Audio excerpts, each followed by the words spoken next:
অন্যতম পীঠস্থান মহামণি গ্রাম।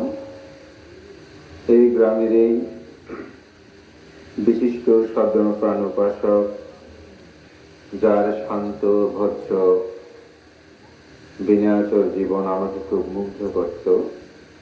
আমার অত্যন্ত পরম হিতৈষী কল্যাণ মিত্র সত্যবান উপাসক বাবা জিনুপ্রিয় বড়ুয়া অজর মহাদের আজ প্রথম মৃত্যুবার্ষিকী উপলক্ষে আয়োজিত এই মহতি পুণ্যময় অষ্টপ্রকাশ সংবাদান অনুষ্ঠানের পরমারাধ্য মাননীয় সংঘ প্রধান, বাংলাদেশের বৌদ্ধদের দ্বিতীয় সর্বোচ্চ ধর্মীয় গুরু, আন্তর্জাতিক খ্যাতি সম্পন্ন সাংঘিক বৌদ্ধ মনীষা, শাসনস্তম্ভ বিচিত্র ধর্মপতি, মহামান্য উপসংঘরাজ পরম শ্রদ্ধেয় পল্লী ধর্মপ্রিয় মহাতের মহোদয়, অনুষ্ঠানের প্রধান অতিথি,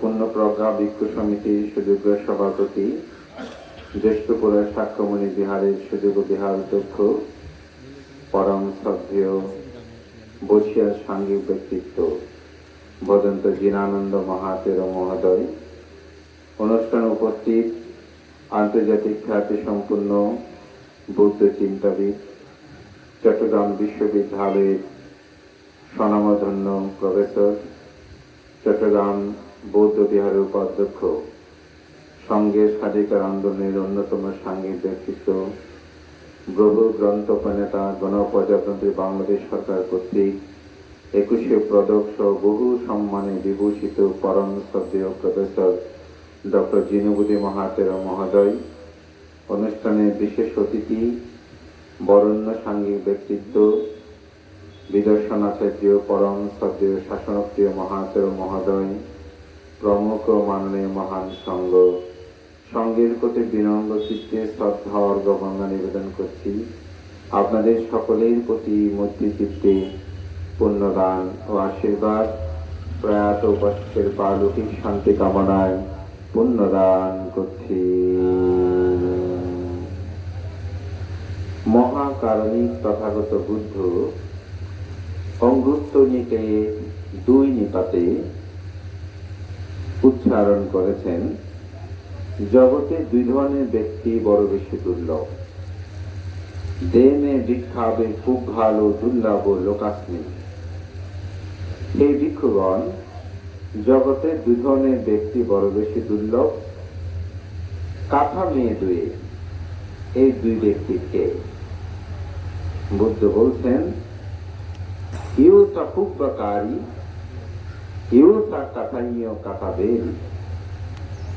একজন হচ্ছে যিনি পূর্বের উপকারের কথা স্মরণ করে, তিনি হচ্ছেন একজন দুর্লভ ব্যক্তি 1 নম্বর। 2 নম্বরে হচ্ছে যিনি তার প্রত্যুপকার সাধন করে, অর্থাৎ আপনি উপকার লাভ করেছেন, এখন তার আপদ বিপদে সুখে দুঃখে আপনিও তার প্রতি উপকার করেছেন। বুদ্ধ বলছেন এই 2 ধরনের ব্যক্তি জগতে লাভ করা খুবই দুর্লভ। তো আজকে আপনারা সেরকম দুর্লভ কর্ম সম্পাদন করছে জিনুপ্রিয় বড়ুয়ার পরিবার বর্গ। কেন?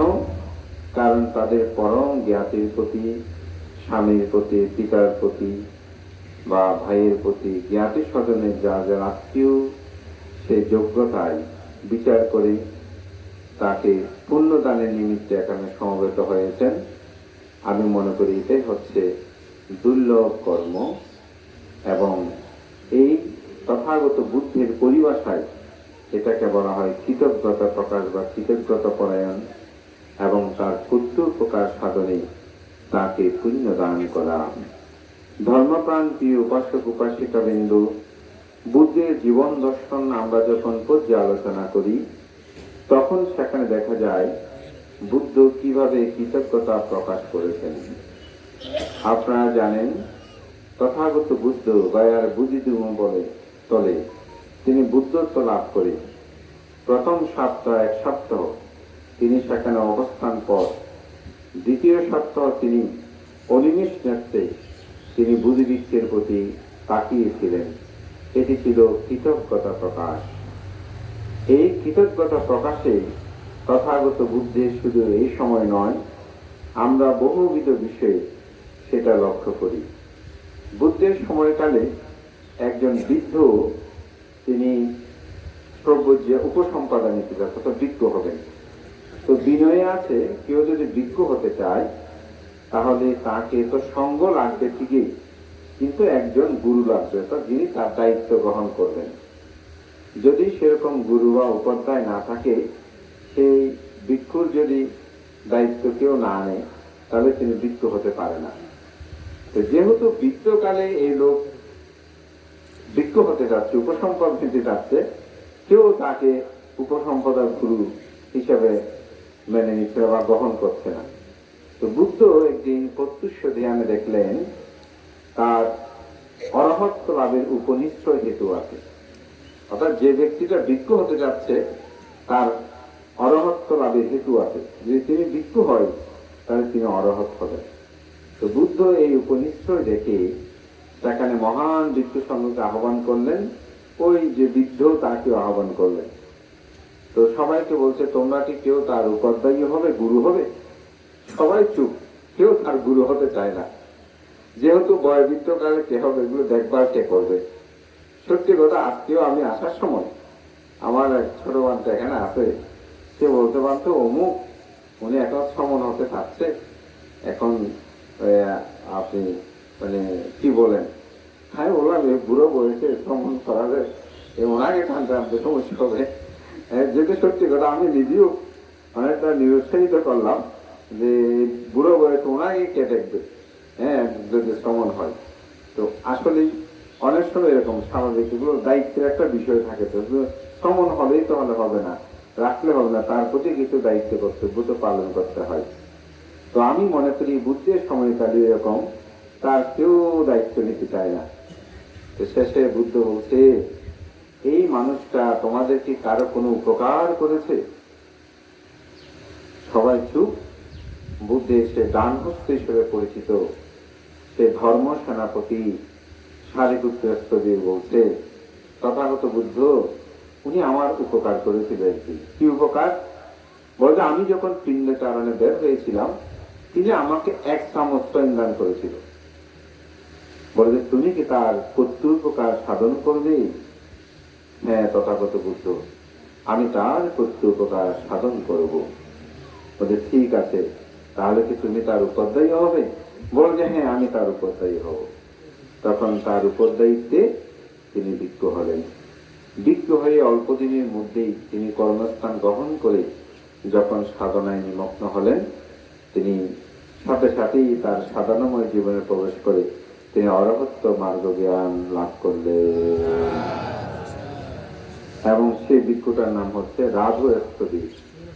বুদ্ধের অশীতি শ্রাবকের মধ্যে, বৃদ্ধ প্রব্রজিতদের মধ্যে যে অগ্রগামী, তাদের মধ্যে একজন ছিল এই রাজস্থদেব। যার কারণে এটা হচ্ছে কৃতজ্ঞতা প্রকাশ। আজকাল সমাজ সদর্মে আমরা এরকম কৃতজ্ঞতা পরায়ণ মানুষের সংখ্যা খুব কম, যার কারণে এখন সমাজে ভাগ করতেও চায় না।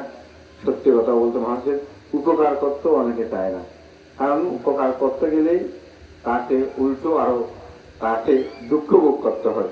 সেটা ভিক্ষু বলুন, গৃহী বলুন, যেখানেই যান না কেন, আমি মনে করি আমাদের কৃতজ্ঞ পরায়ণ হওয়াটা খুব প্রয়োজন। একজন মানুষ যদি আপনার কিছু বাক্য দ্বারাও কথা বলে, তার সাথে যেন আমরা ভালো, তার প্রতি যেন আমরা কৃতজ্ঞ পরায়ণ হই। বুদ্ধের পরিবারে বহু পরেও আমরা এরকম একটা খুব সুন্দর দৃষ্টান্ত দেখি। সেটা হচ্ছে, আপনারা অনেকে জানেন, রাজা মিলন্ধ, তিনি একজন বিখ্যাত শাস্ত্রজ্ঞ পণ্ডিত ছিলেন। তিনি এমনকি তার সাথে অরহত্ব পর্যন্ত তর্ক যুদ্ধে পারত না। তিনি এমন এমন প্রশ্ন করতেন, অরহত তার উত্তর দিতে পারত না। আমাদের কিন্তু আবার অনেকের ধারণা আছে অরহত ফলে তিনি সব জানেন। আসলে অরহত ফলে তিনি সব জানেন না। অরহত ফলে তিনি শুধু আসক্ষয় জ্ঞানটা তার মধ্যে বিদ্যমান, অর্থাৎ তার কাছে লোভ, দেব, মোহ এগুলো থাকে না। কিন্তু অরহত ফলে যে তিনি সব বিষয় উত্তর দিতে পারবে, অরহত ফলে যে তিনি সব কথা বলতে পারবে, সেটা কিন্তু নয়। তো যার কারণে অনেক অরহত, সহস্র কোটি অরহত বলছে, মিলন্দ পাইয়া গ্রন্থটা পড়লে আপনারা বুঝবেন, অনেকে পরাস্ত ছিল এই রাজা মিলন্দর কাছে। তো একটি সংঘ সম্মেলন হয়েছিল, সেই সংঘ সম্মেলনে একজন ভিক্ষু আসেন না, তিনি সমাপত্তি ধ্যানে ছিলেন। তো সংঘ সম্মেলন যখন শেষ হয় তখন সে ভিক্ষুটা হচ্ছে রোহণ স্থিত, তখন তাহাকে দণ্ডিত দেওয়া হয় যে তিনি কেন সংঘ সম্মেলন আসে নাই। তো তাকে দায়িত্ব দেওয়া হয়েছিল, সেখানে অনেক ঘটনা আছে।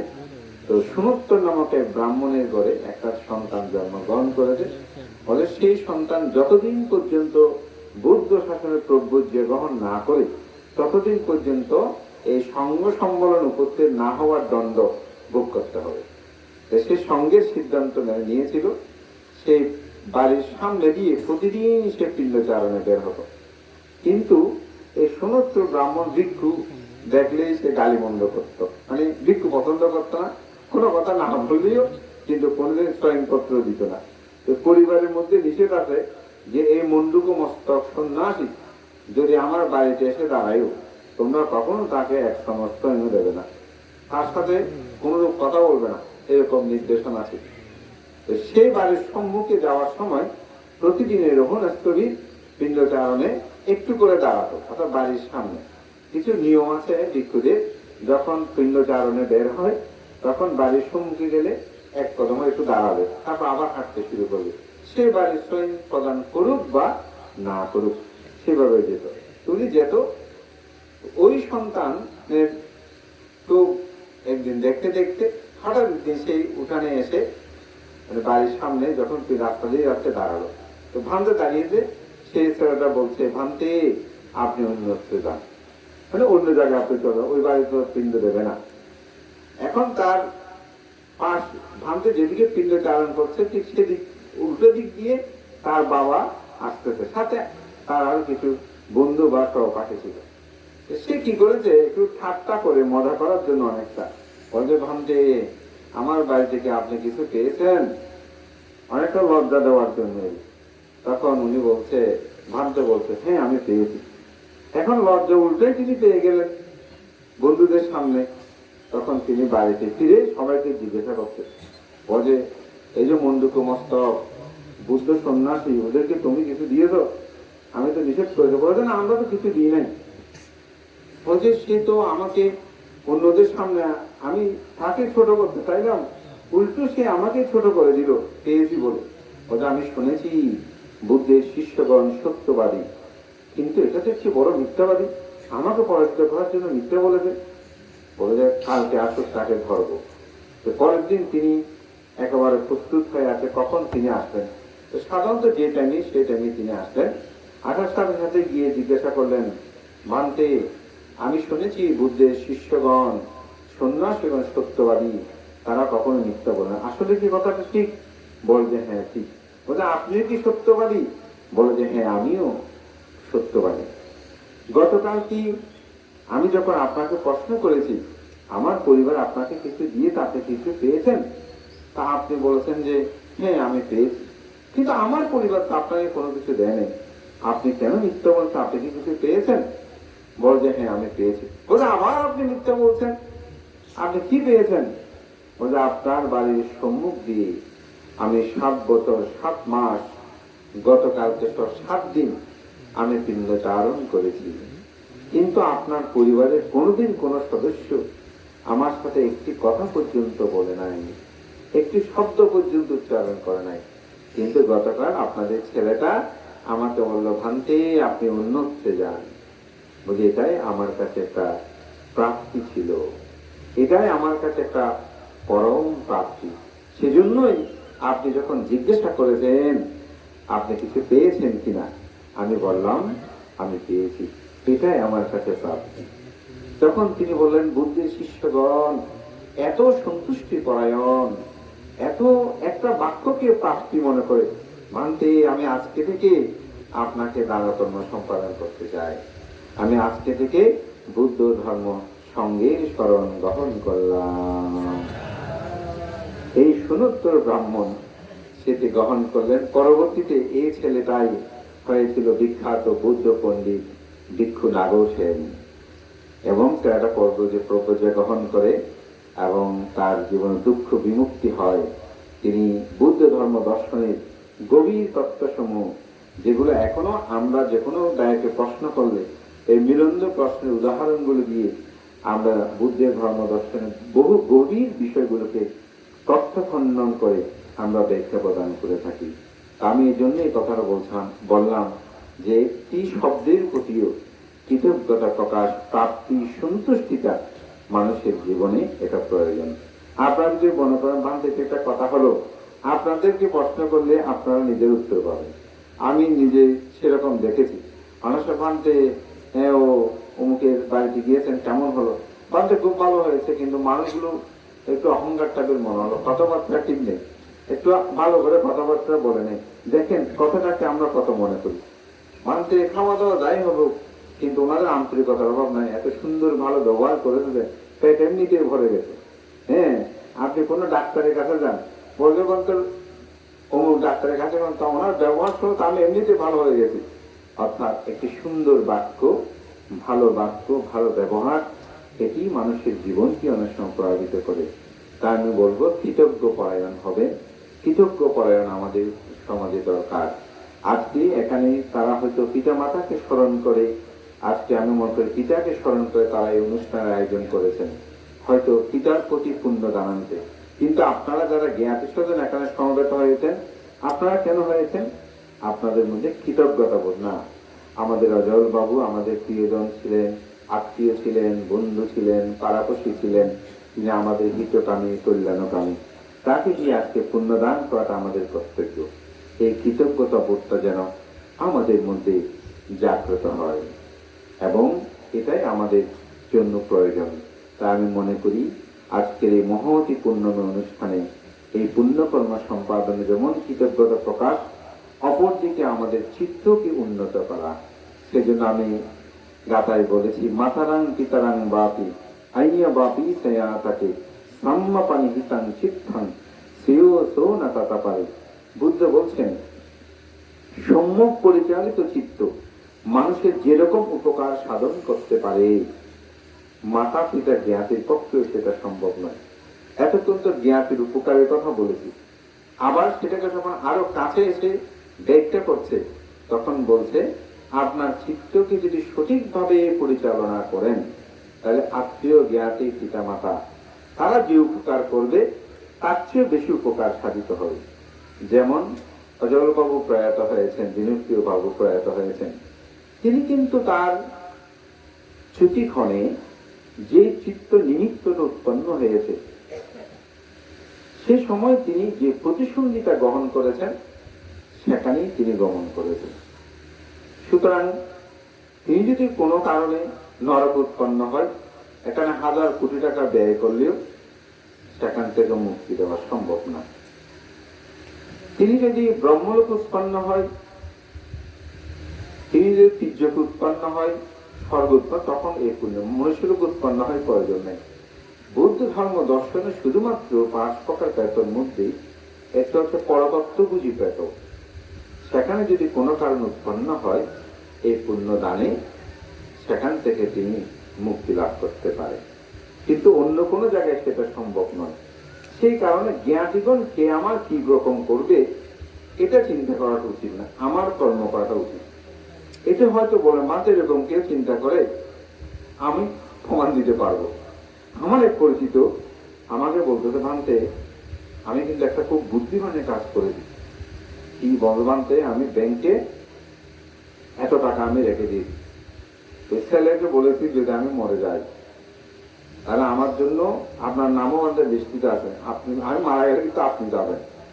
তো আপনাদের কয়েকজন বান্ধবের নাম দিয়ে দিয়েছি, তো নাম দিয়ে দিয়েছে, মৃত্যুর পর ওনারা সবাই আসবে, আরো বড় করে সংবিধান করবে, তারপর আমি নরকে গেলেও যখন আমার ছেলে বড় অনুষ্ঠান করে পুণ্যদান করবে, আমি সেখান থেকে মুক্তি লাভ করবো।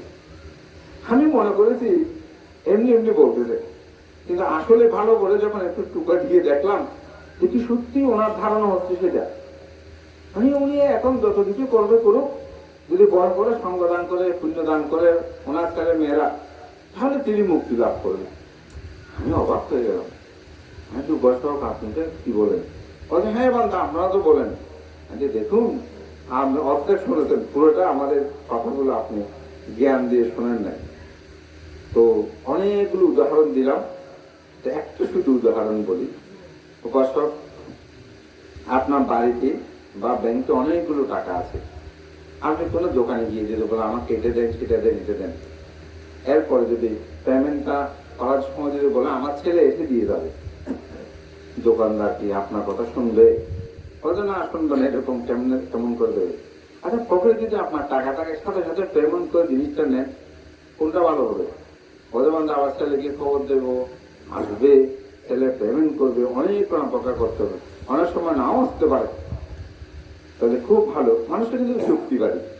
আর তার চেয়ে পকেটে যদি থাকে সেটা দিয়ে দেন সাথে সাথে, তাহলে নিতে সুবিধা হবে না? বন্ধু অবশ্যই সুবিধা হবে। তা আপনি পুণ্য সাথে করে নিয়ে যাবেন, আপনি পুণ্যটা সাথে করে নিয়ে না গিয়ে এখানে জমা দিয়ে যাবেন কেন? টাকাগুলো তো তারা খরচ নাও করতে পারে। সব ছেলে মেয়েদের রাখবে এরকম কথা আছে? বাবা মারা গেছে 5 জন থেকে, আমাদের যদি ফান্ড না করে তখন কি হবে? কথাটাও ঠিক বলেছেন। তো অনেক আলোচনা হলো, তো যেটা সত্যি কথা, আমাদের অনেকের ধারণা আছে যে সে পুণ্য দান করবে যাবে, এই বিষয়গুলো খুব গভীর তথ্য।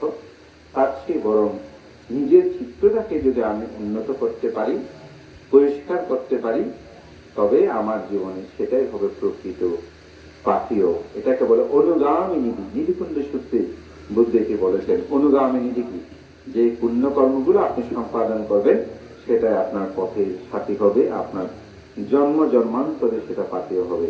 তাই চিত্তকে এই দানময় পুণ্যময় কর্মের মাধ্যমে আমাদের চিত্ত জগৎটা উন্নত হয়, এবং সেটার মধ্যে যত লোভ দেশ ও মোহ এগুলোকে খালি করতে হয়। আমাদের বিখ্যাত একজন বুদ্ধ পণ্ডিত আজান শাহ, তার একটা গ্রন্থ আছে একটি বন্য গাছ।